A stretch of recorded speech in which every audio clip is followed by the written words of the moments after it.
More ink has been spilled on describing dragons than nearly any other creature in the Dungeons and Dragons. These ancient, noble yet savage beasts are favorite subjects of bards' tales, tomes, scrolls, and guidebooks. Today we delve into what Fizban has to say on the subject.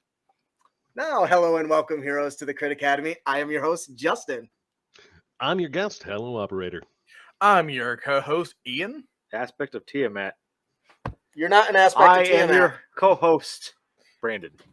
And we hope to inspire you with creative content that you can bring to your next adventure. Yeah. Ooh, that's really good. Thanks, I tried.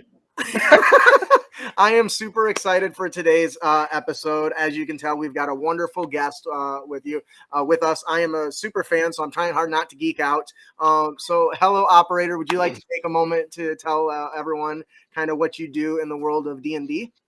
Yeah, sure. Hi. So, I'm a TikToketeer at Hello Operator. The O in the operator is actually a 0 because somebody was more quick with that one than I was. I also stream on Twitch, 2 different channels. Twitch.tv/ The Trauma Club is the one where I DM, and there's Twitch.tv/ Creative Crits.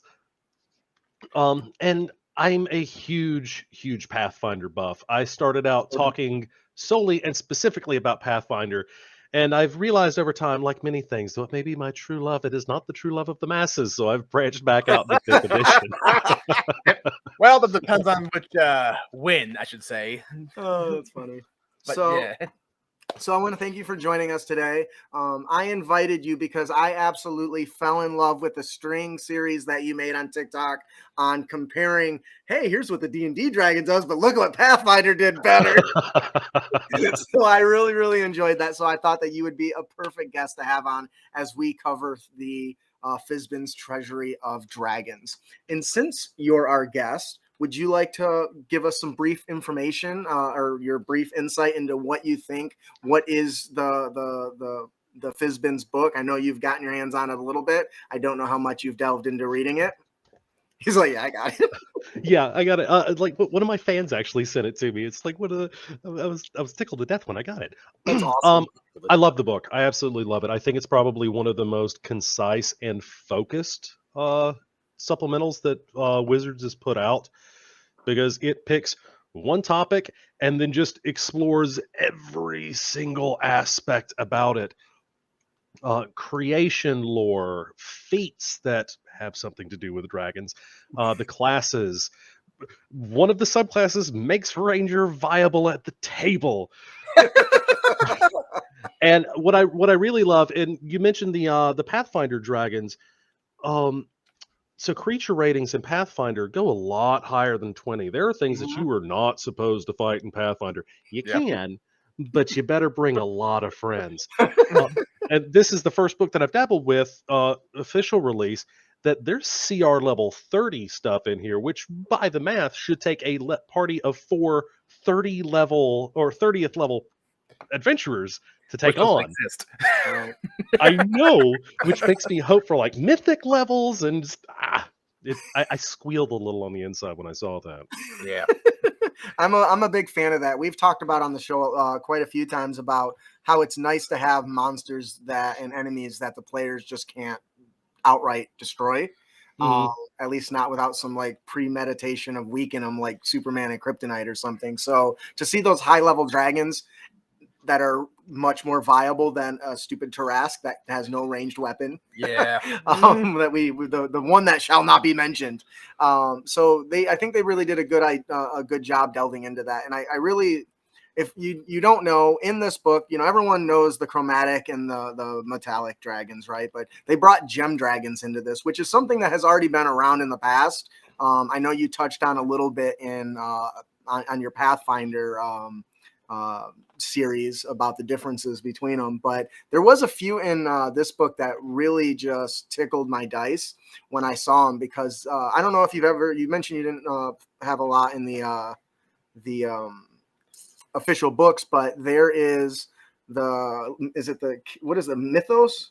Oh, a mythic apostasy of Theros. Yes, that one. That one had a unique feature that hadn't been published in any other one called Mythic Actions, which basically, for high-level monsters, such as the level 30 dragons you're talking about, when they basically, you think you've beaten them, it changes the game. It basically resets the situation and gives them new powers. So I'm really excited to see that brought in this book. And that, honestly, that was one of my favorite takeaways from this book as a dungeon master, is the mythic is officially tied, powers are now tied into it. So I know I had to get that out because I was giddy about it when I was reading. I was like, that's the first thing I want to talk about. I want to say, like, the Great Worm Dragon Turtle has that. Oh, yes. Like, yes. you drop him down to 0 HP and he just comes fully back and controls like a typhoon around him or something terrible. A big F you to the players. They're like, yeah, we got him. Why is he still moving? Why is he bigger? Why is there a Latin choir suddenly? Why did the music change? Damn it. All right, so obviously there's a lot that we could talk about with the Dragon's Lore. You actually mentioned how in-depth it goes. Obviously, our show is only an hour long, and we got a half hour from the main topic. Was there anything particular in the lore that really tickled your dice? So I loved ancient worms. So, or great worms rather. So we've always had like wormlings and like dragons and ancient dragons and blah, blah, blah, blah, blah.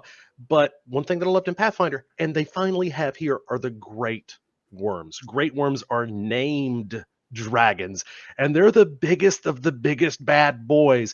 And the pictures of some of them, the picture of the great red worm, he's breathing fire down, and you look at, oh, that's a pretty cool picture. And then you realize what he's breathing fire down onto is an entire city.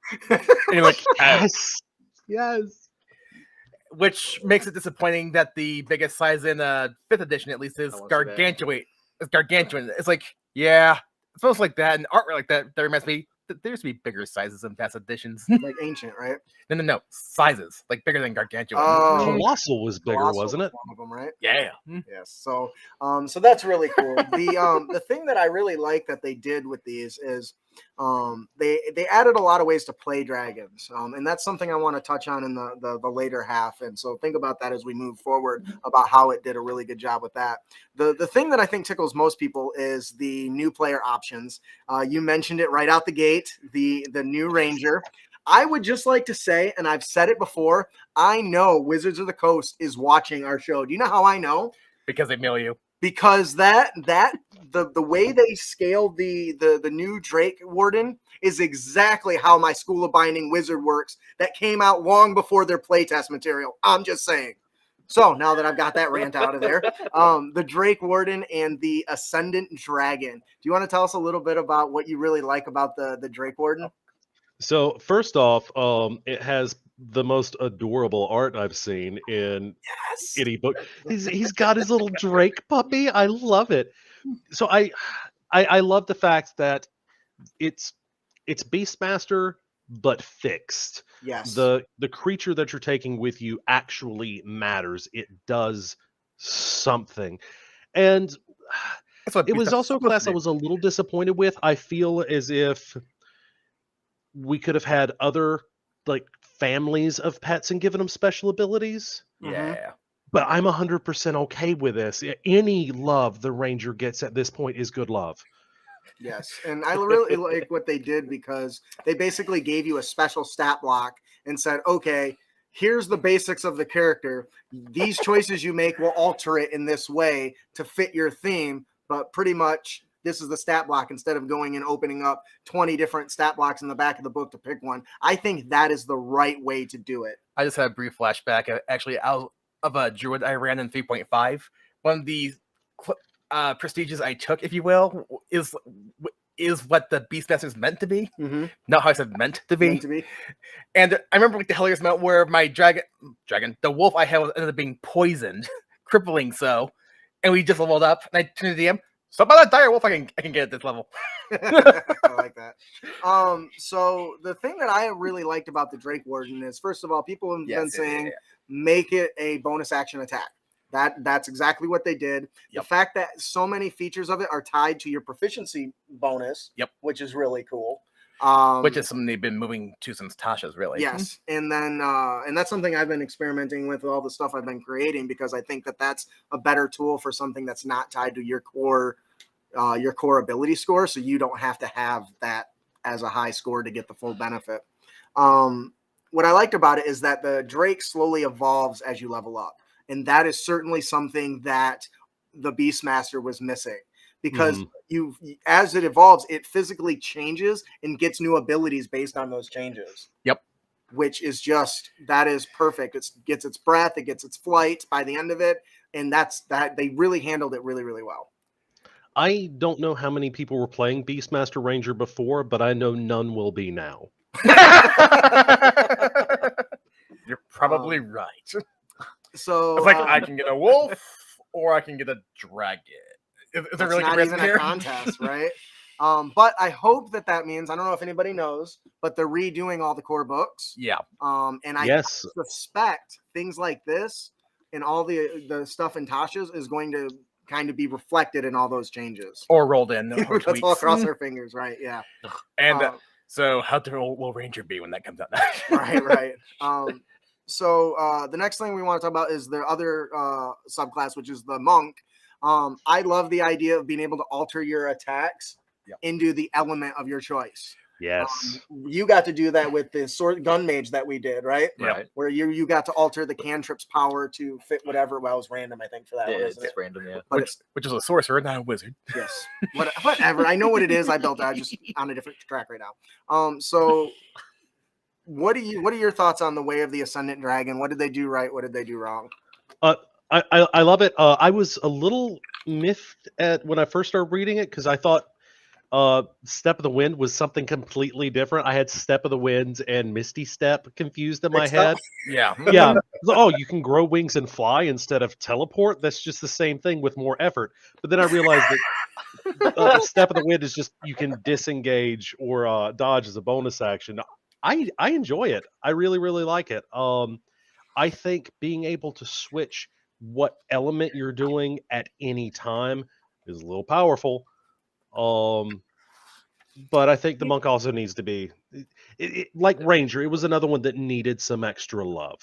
Yeah, and I see where you're going with the element being a little strong, but I feel like resistances don't come into play nearly as often. Yeah, and so I don't feel like it. Now, if you're the type of DM that runs where resistance becomes a big deal, where you're constantly throwing monsters with resistance, there's not a whole. I mean, poison and fire are basically the two. Yeah. And that, I mean, okay, you're going to be able to overcome those, whatever. Yeah, it's like there's more poison and fire elemental spells than anything else. Yeah. That's also the two most resisted ones. So it's not like it's giving you psychic damage punches or force damage. Nothing's resistant to. F you, barbarians. But the Dragon Disciple, of course, you can you learn Draconic.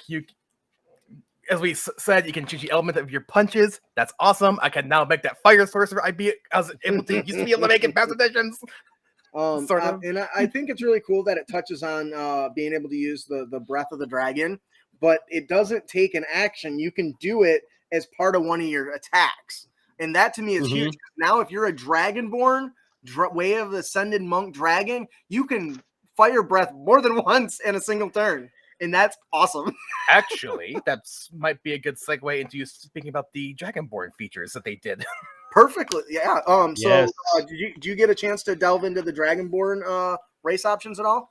I did. The Dragonborn themselves. No, I was looking at the feats. Although I do like that they added the gym Dragonborn. Okay. And just to reiterate, obviously the Dragonborn are an option from the player's handbook, and basically the two things you gained was you gained resistance to the element of your choice, and you had a breath weapon which you could only use once per short or long rest. That's been overhauled. Yes, and now you can do it based on your proficiency bonus on quantity, and it isn't an action; it's a part of the attack action. So now, if you're a fighter and you get several attacks, you can now swing your sword, breath weapon, swing your sword, breath weapon. Or which is great. Or we have 3 attacks, and and your proficiency scores at least 3, breath weapon, breath weapon, breath weapon. As long as you got a high enough proficiency, yeah. The thing that I like about it most, because the first thing that came into my mind is my big warrior boot kicking somebody right to the ground, stand over, insulting them, and then opening their mouth and just a burst of energy coming out, be like, suck it. And it's also worth mentioning, too, that they actually split up the chromatic Dragonborn, the gem Dragonborn, and the metallic ones. They have different features the others don't have. Such as? They, Like, I know resistance is one of them. yes, they all get resistance to your element. But the chromatic dragon, for example, get chromatic warding. At 5th level, they can, for 1 minute, become immune to the damage type that they have. Yeah, that's really cool. Yeah. The other thing is the dice changed. If I'm not mistaken, it's a D10 now, right? Yep. Yeah, It's yeah, still it been- is. It's still based off your con modifier, but it still ramps up a little bit Right. better. But while early on the damage average is slightly less, it quickly becomes more potent from 2d6 to 1d10. So I think that was a really good change. I like that you get the different types of blast too, like repulsion, which allows you to knock people back and stuff. No longer is that the domain of the Eldritch Blast, Repelling Blast Warlock. So the other thing that I wanted to talk about is, and it's not as fleshed out, we were actually discussing before the show, is they actually give details how to become a half dragon, which I think is sexy as hell, and really had my dice trembling with excitement until I realized there was no mechanical benefits to it at all. I'm like, oh, that's sad. And it was a straight up player race in past editions, Yeah. too. So I don't know. Did you have any thoughts on that, operator? Not particularly, other than just the ways that you have to go across becoming one. I could see you'd become a target real quick. Yeah. Or if you get a little hungry after one, gets his ass kicked, maybe slurp down some of that blood too. Which is touched on multiple times in this book, actually, in different sections. Oh yeah, that's a creature. Yeah. So, did you have this is actually your first time looking through this book. What do you think? There's so much information to go through. I know. Seeing the addition of the gem dragons and the Dragonborn background or ancestry, I'm looking at the artwork and I'm just getting excited about it. Oh, the artwork is gorgeous, especially the one with them in the tavern. Just a bunch of monstrous creatures sitting in a tavern. Page I'm looking at. I know. That and the gem ancestry, the damage types that they added, that's so cool. The Force Radiant, Psychic, Thunder, and Necrotic. Yeah, and I do think it's worth mentioning the Gem Dragonborn, they're telepathic, which is a feature they get. That's a huge one. Up to 30 feet. And their level 5 ability is 1 minute flight. Oh, that's There's so many options to fly now. Yeah. I also wanted to have it worth pointing out that if you choose Emerald Dragonborn, you resist psychic damage. Think if you take a Bear Totem Barbarian. You're damn near invulnerable. Now the only thing left we can use Force, right? Or did they already have resistance to Force? They already have resistance to Force. Bastards. It says you manifest spectral wings. Is that considered a magical? I would assume that if you flew into an anti-magic zone, that would discharge it probably. No. No, it's a feature. It's not a spell, so it wouldn't work. It depends on how badly I want them to walk across the traps.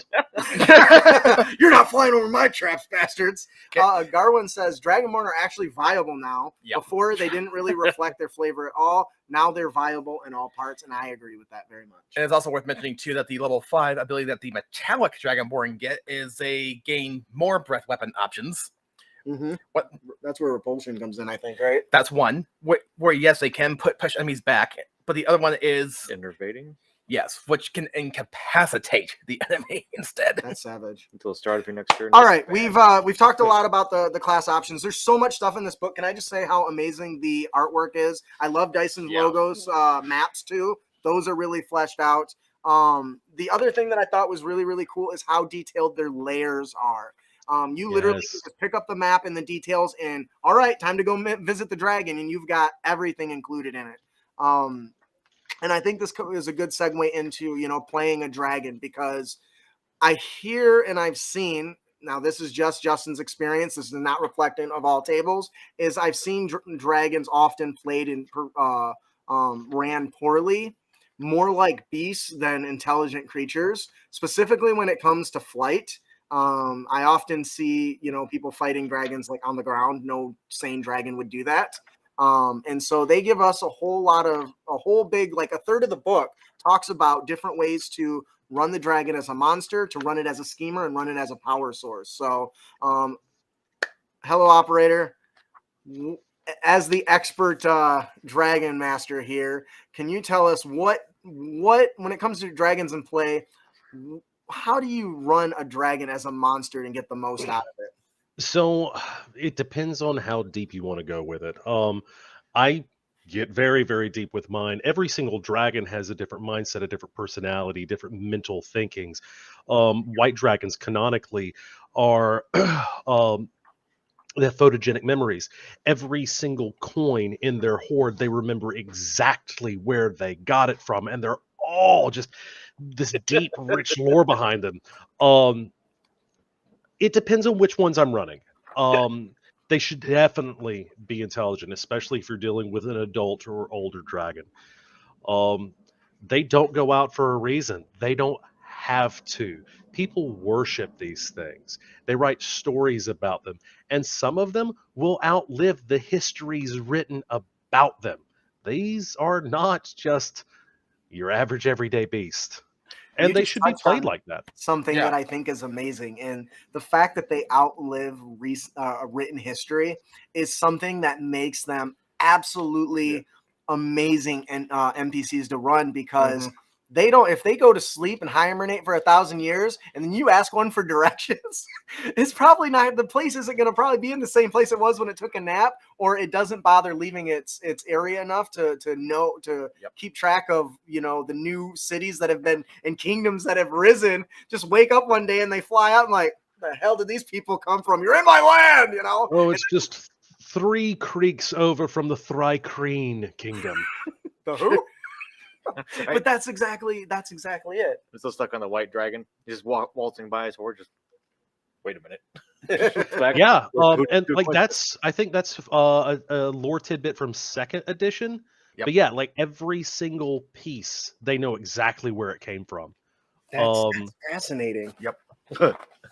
There's a YouTube channel that they actually follow pretty specifically. That goes into they do a series called "What They Don't Tell You About." Blah. Oh, Mr. And- Rex. Yes, Mr. Rex. He's good. Yeah, he's got one for every single color of dragon. I love his one about kobolds. But yeah, that's where I get a lot of my lore for my dragons. And that's fair, because he makes great videos. And it's also worth mentioning too, like the monsters, since we're kind of talking about them, there's about, give or take, 70 stat blocks in here for dragon creatures and dragon adjacent or related creatures. Two of them might be aspects of Bahamut or aspect of Tiamat, Yes. which are challenge rating 30. That's what I'm talking about. The thing that makes them, and it goes on to this, is dragons as like monsters and schemers. Yep. And part of what makes them such great schemers and is the fact that they've been around for a really, really long time, and they know what every creature in the area is capable of, and they have enough followers to send people to do a lot of their dirty work.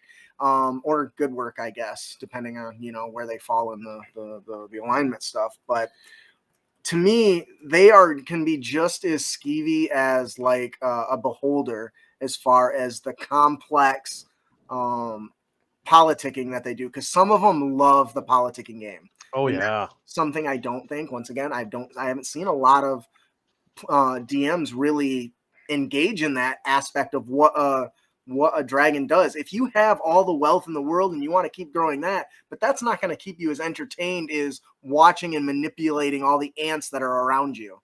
Have you had a good experience with a scheming dragon? I have. I've played with so it was an older edition dragon. It's called a dungeon dragon, and their Seems a whole little on point. their whole purpose in life. So they don't measure their self-worth by the size of their hoard. They measure their self-worth in how many adventurers die trying to get through their lair. Challenging. So they'll use their like their human form to actually follow other adventurers around and take notes on dungeons they go through. That is an amazing character concept. So I've run one as an NPC who was very unhelpful guiding the NPCs through like traps and stuff, and just Oh sitting my there, God. That is genius. I love it. Or they become an adventurer so they can encounter traps, so they can take down the notes for how to build said traps. Yeah, 100%. Oh, they got by it this way. I need to put a counter thing for that. Yeah, that oh, he just did it with the spell. That's gonna need a glyph of warding with counter spell on it. Yeah. But if you think about it too, with dragons, like you said, they can live longer than civilizations. It would be nothing for a dragon to take on a human form, establish himself as this wizened being that shows up every 100 years, shapes policy in a kingdom, and then just goes and takes another 100-year nap and pops back up, and slowly over time molds a civilization to worship them. Oh, see, that's what I'm talking about. That's the way you run a dragon. Yep. And there it talks about dragon as powers, and that's something that is given to us in a new feature that is my favorite in the 5th edition, called regional effects. Yes. And once again, this is something that I think every DM needs to include, even if you're not going to have the dragon as part of the adventure. Rumblings and trembling starting because an earth dragon or whatever gold dragon, whatever the earth dragon is made of, is nearby, so there's constant tremors, right? Or one of the adventures I did for our Kickstarter that just got funded, thank you to everyone, in the skull of the den of the skull dragon, the whole town has been poisoned and nobody can figure out why. And then as you go through the adventure, you find out, oh, a black dragon has made its home in the fetid pools far to the north, and the stuff is just seeping down into the town. And that's not him actively trying to cause a problem. It's just the nature of him being an acid dragon. And that's the sort of stuff that we really need to focus on when developing our worlds, even if we're not going to have a battle with the dragon. Yep.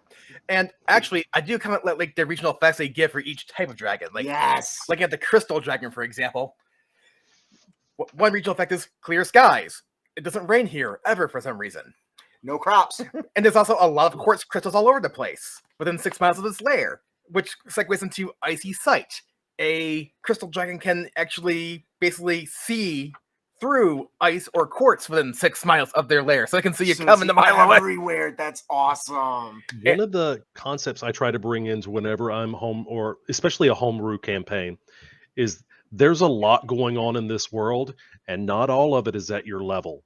Yes. And those type of regional effects play into that so well. Oh, absolutely. And that's something that, once again, I'm sure I've had it as a DM tip at some point on the show, that regional effects are the absolute epitome of how big the world is, because those are just side effects of something so powerful. It's a side effect. They're not actively like, all right, crystal's there. No, they appear because they're there. And that's something that if you're going to include, you should include dragons in your game, even if it isn't something your adventurers are meant to deal with.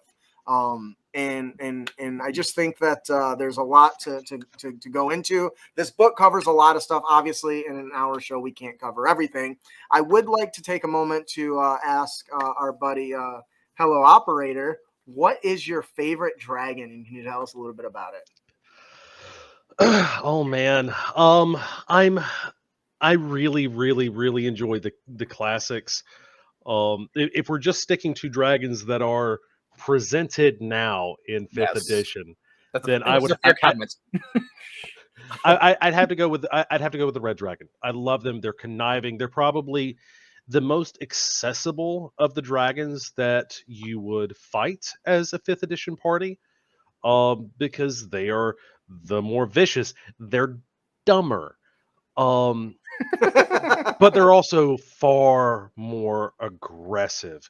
A lot of the other dragons are a little bit more territorial. A red dragon will actively go out and attack other dragons when their realm starts touching. They need to be dominant.